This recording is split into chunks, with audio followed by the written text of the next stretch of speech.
ज्ञान मत दीजिए, मुझे ये कबूतर दीजिए। कबूतर तो मैं तुम्हें नहीं दे सकता, क्योंकि मैंने इसे इसकी रक्षा का वचन दिया है। और ये राजा भोज का वचन है, जो कभी खाली नहीं जाता।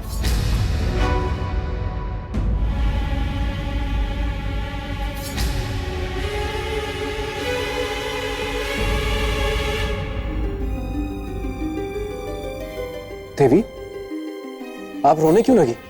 क्योंकि आप मेरे भूखे बीमार पति के साथ अन्याय कर रहे हैं। अन्याय? कैसे? अगर आपके लिए इस कबूतर की जीवन रक्षा न्याय है, तो मेरे साथ अन्याय क्यों कर रहे हैं? ठीक है, मैं तुम्हारे साथ भी न्याय करूंगा। मैं तुम्हें उचित न्याय का वचन देता हूं। बताओ, इस कबूतर के बदले क्या चाहिए तुम्हें?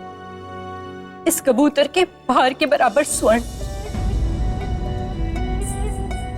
ठीक है, स्वर्ण मिलेगा तुम्हें। और कुछ? नहीं, बस।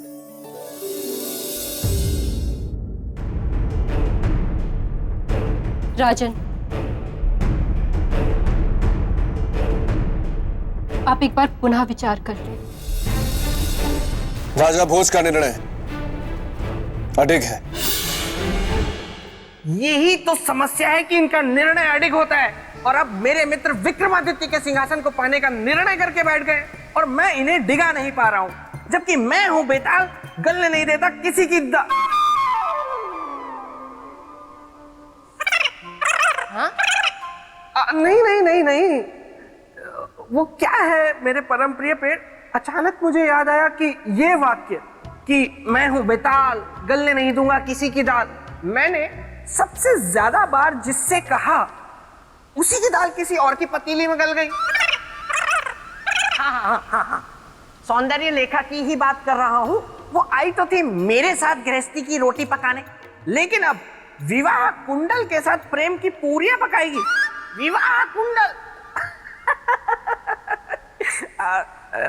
मुझे कोई फर्क नहीं पड़ता, मुझे क्या, तुम भी ना मेरे परम प्रिय पेड़, पता नहीं कब क्या क्या चर्चाएं छेड़ देते हो। ठहरो, अभी मुझे देखने दो कि राजा भोज ने कबूतर के बदले में कितना स्वर्ण दिया।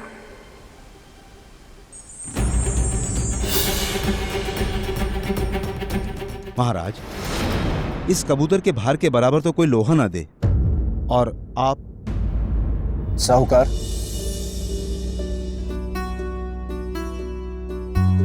जीवन चाहे किसी का भी हो, जीवन अनमोल होता है।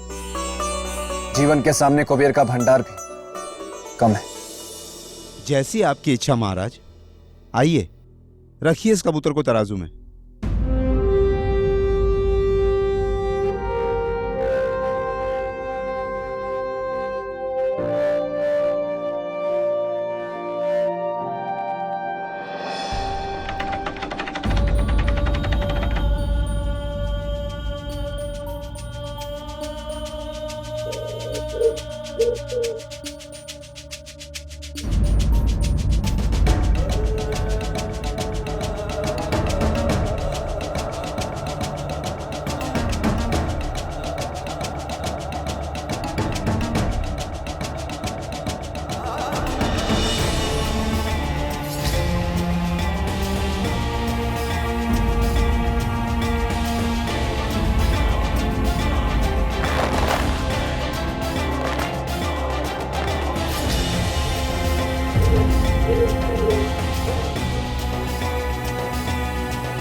ये कैसा जादू है?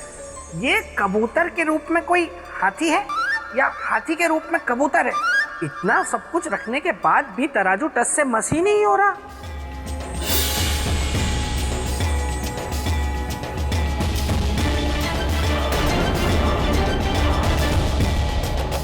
ये क्या कर रहे हैं महाराज? आप तो मुकुट उतारने का अर्थ जानते हैं। इसके बाद आप राजा नहीं रह जाएंगे। कोई अंतर नहीं पड़ता। इस एक मामूली कबूतर के लिए ऐसा मत करिए। अपना मुकुट वापस पहन लीजिए। किसी परिस्थिति में नहीं।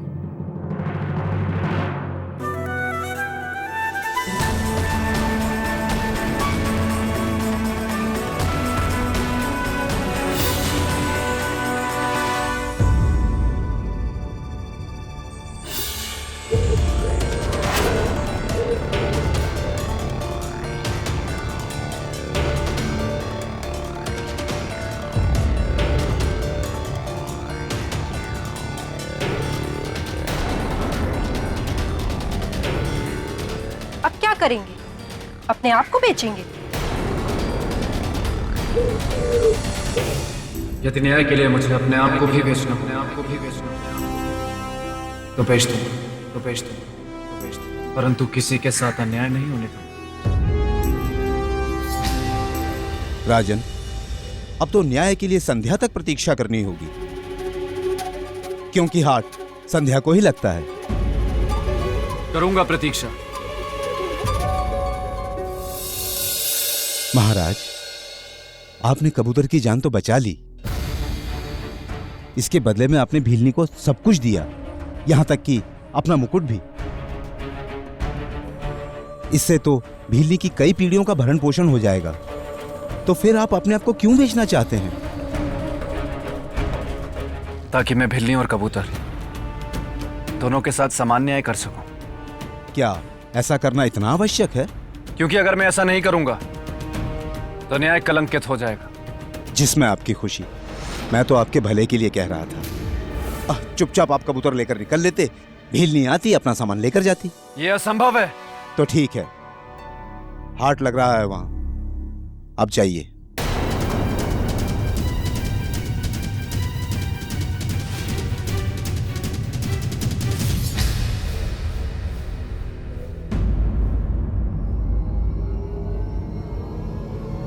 उसे धर्म और न्याय के मार्ग से डिगाना संभव नहीं।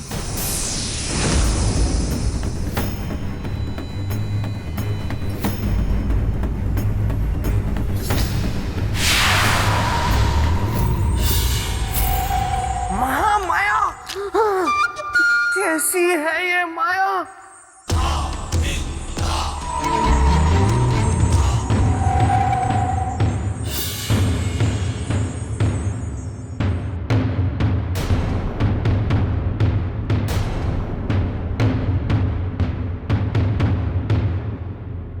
नगरवासियों, मैं यहां खुद को बेच रहा हूं।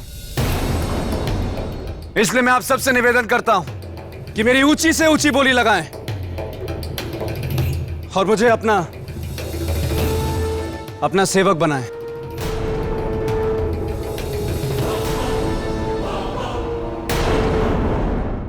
क्या तुम खेती करना जानते हो? तुम्हें हथियार बनाना आता है क्या? क्या तुम आभूषण बना सकते हो?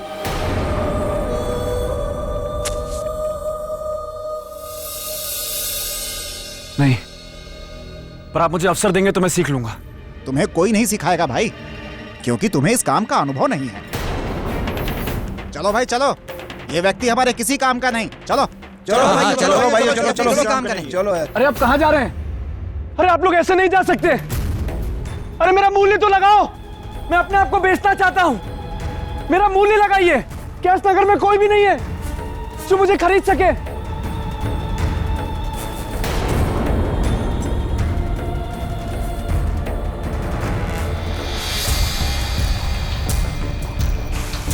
हे महाकाल, क्या मैं अपने न्याय के वचन की रक्षा नहीं कर पाऊंगा?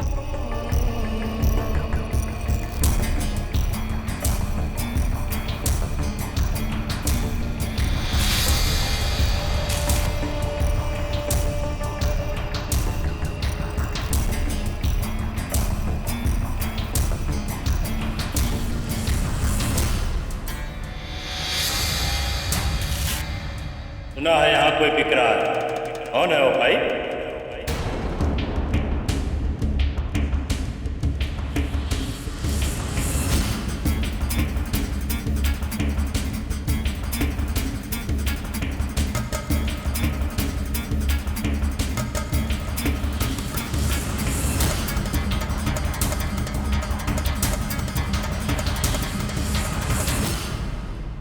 मैं शमशान का चांडाल हूं, मुर्दा फूंकता हूं। तुम फूंक पाओगे मुर्दा? हाँ, मैं फूकूंगा। तब मैं तुझे खरीदता हूं। आज से तुम हमारे सेवक हुए। पर दाम क्या देंगे ये तय नहीं हुआ। दाम? प्रतिदिन 1 रोटी। यदि मंजूर है तो बोलो, अन्यथा मैं दूसरा सेवक ढूंढता हूं। हाँ, स्वीकार है।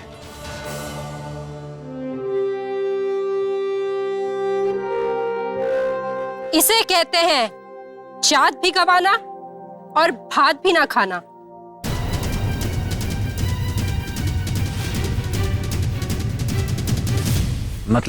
मतलब आप इसे एक रोटी की मजदूरी में कब और कैसे मेरे कबूतर का मूल्य चुकाकर न्याय कर सकेंगे?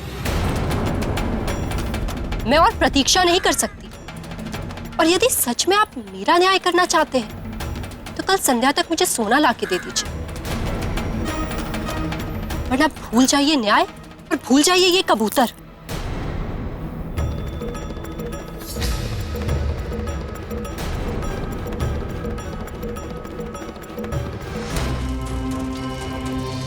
दास, अब से यही शमशान तेरी कर्मभूमि है। यहाँ चिता जलाने की तैयारी से लेकर चिता जलाने का, कर वसूलने का कार्य सब तुझे ही करना होगा, बिना किसी दया मया के। और जो कर न दे उसकी चिता नहीं जलाना, समझे? तो जा, जंगल से चिताओं को जलाने के लिए लकड़ियां काट कर ले आ।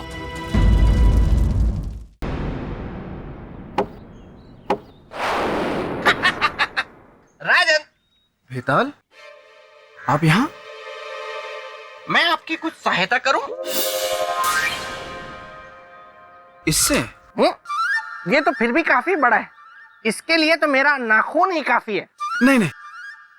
ठीक है, देखिए राजन, अब से मैं आपका शुभचिंतक हूं और आपके शुभचिंतक होने के नाते मैं आपको एक सलाह देना चाहता हूं, क्योंकि आप उज्जैनी नगरी के राजा हैं, महान नगरी के, मेरे मित्र की नगरी के। इसीलिए कह रहा हूं राजन, ये सब करना आपको शोभा देता है? नहीं ना? तो छोड़िए ये सब और लौट जाइए। हाथ जोड़कर मैं आपसे निवेदन करता हूं कि अब मैं राजा नहीं हूं, किसी का दास हूं। इसलिए कृपा करके मुझे अपने कर्तव्य का पालन करने दें। लेकिन राजन, मैं ये कह रहा हूं। बेताल, मैं तो सिर्फ बेताल, प्रणाम देवी। तुम जानते हो ना, जो भी राजा भोज के साथ हो रहा है वो मेरी ही माया है। जी देवी। फिर भी तुमने राजा भोज को मेरी माया से निकालने का प्रयत्न किया। अब इसके लिए तुम्हें दंड तो भुगतना ही होगा। क्षमा देवी, क्षमा। इस बार तुम्हें क्षमा नहीं मिलेगी बेताल, दंड मिलेगा। अब 1 दिन तक खरगोश बनकर रहोगे। क्षमा देवी, क्षमा। मैं भावनाओं में बह गया, इसीलिए ये कह गया।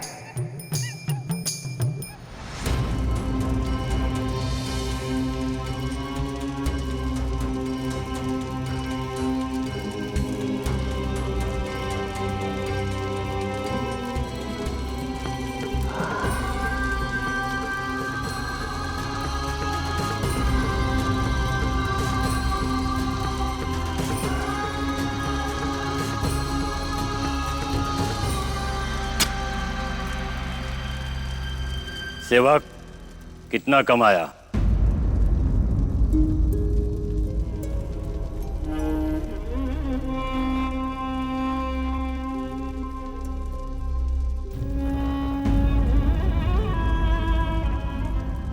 बस इतना ही? नहीं स्वामी, आज कमाया तो बहुत कुछ है, पर आपको दे नहीं सकता। क्यों? तू जानता नहीं, सेवक की कमाई पर स्वामी का अधिकार होता है। चल दे आज की कमाई। सत्य का ज्ञान कमाया है स्वामी, जिसे चाहकर भी मैं आपको दे नहीं सकता और आप ले नहीं सकते। मतलब मतलब आज ये जाना है कि मृत्यु विधि का सबसे बड़ा सत्य और शमशान इस संसार का।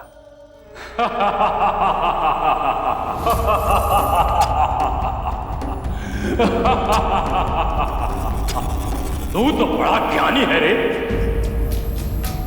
अच्छा तो एक बात बता, जब शमशान ही जीवन का सत्य है तो मनुष्य से नगर के बाहर बनाता क्यों है? क्योंकि वो इस सत्य का सामना करने से डरता है। अरे वाह, ऐसी ज्ञान की बातें तो आज तक मैंने किसी से नहीं सुनी है रे। तू तो बड़ा बुद्धिमान है रे। ये ले रोटी, ये तेरी आज की कमाई, जा खा ले, बहुत भूख लगी होगी।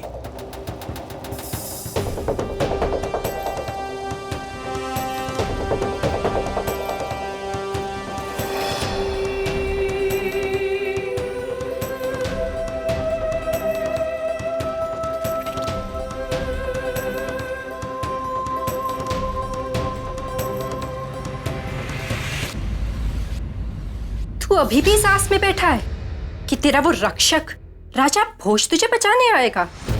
भूल जा, वो नहीं आने वाला। इसलिए अब अपने अंत के लिए तू तैयार हो जा। रुक जा बिल्ली, रुक जा बिल्ली, रुक जा बिल्ली।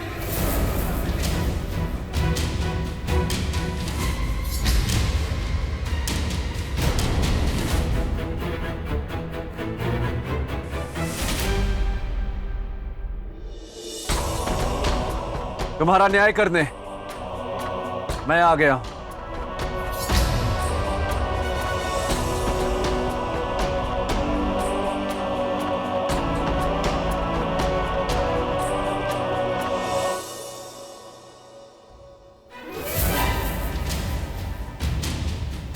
एक रोटी की कमाई करने वाला चांडाल क्या न्याय करेगा भोज? न्याय करना है तो सोना ले आइए, वरना जाइए। जब इतना सोना इस कबूतर को नहीं तौल पाया तो आपकी एक रोटी क्या तौलेगी? इसकी कीमत को कम मत समझना भिलनी। ये अन्न है और अन्न इस संसार का सबसे बड़ा धन होता है, सबसे भारी और सबसे बहुमूल्य। इसकी तुलना इस संसार का कोई भी रत्न नहीं कर सकता। इस बात को याद रखना। इस बात की गवाही तो तराजू देगा जब इसे तौला जाएगा।